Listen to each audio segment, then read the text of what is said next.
You guys want Okay. to go at the same time? Okay, we're speaking here with Coach Ocampo. Coach, talk about your team's impressive performance tonight over Rio Rancho. I don't know how impressed I feel right now. I think we didn't do a very good job blocking them up front. We had a couple of turnover that was bad, but defensively we really stepped up in certain situations. They scored on us. They got us in a stack set, and they got us confused in our exchange of the route. But we made an adjustment to that, and they got another score before the half, mostly because of the fake punt. But I thought our defense played well for the most part. And offensively, we made enough plays, but I think we got 2 defensive scores tonight, so that was huge.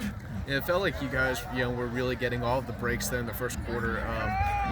You snap a ball over the quarterback's head, and then you guys end up getting bailed out because they ran to the kicker. Yeah. A couple plays later, you end up scoring, and then after that, it looked like you guys had him stopped on that fourth down. Yeah, it was a bad spot, and then I'm not so sure on those quarterback sneaks we didn't get in. Yeah. But it's like you have to really get in high school football for them to call it. So. But it seemed like you guys just kind of kept getting breaks that you needed.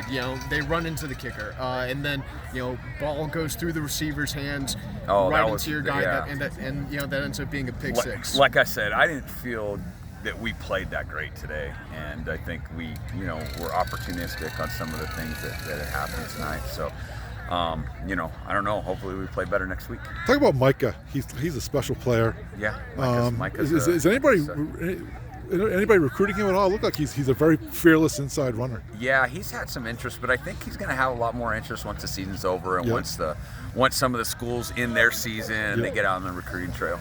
But it looks like what I see tonight, and I've seen all season, is and he not only had 2 running touchdowns, he also caught the swing pass with a touchdown as well too. So he likes to run inside. He can run outside, and he also can catch the ball out of the backfield. Yeah, he's good. He's a good player.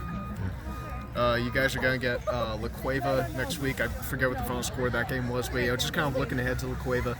I know obviously you can't look too, or you haven't had a chance to look that much into them since you guys have been focused on the game for this week. But there's a level of familiarity there. You guys have already played earlier this season. I know you and me talked, and you said that you felt like you guys had opportunities to win that game. Came down to the wire. Now you're getting them here on your home field. Yeah, it's exciting. We're in the semifinals. We're playing a really good team. When you play in the playoffs at this point, you're going to play good teams, and La Cueva's definitely that.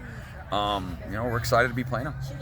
Are you going to play up the revenge factor at all, considering they scored a touchdown I think it was 1 second left to beat you the last time you guys played? Or is that overrated this time of year? We're gonna practice and focus hard, working to win the game. I mean, revenge or not, I think our kids are going to be motivated because it's the semifinals. They did beat us earlier in the year, but I don't know how much revenge has to do with this time of year. We want to play good football. Appreciate it, Coach. Thanks, Coach.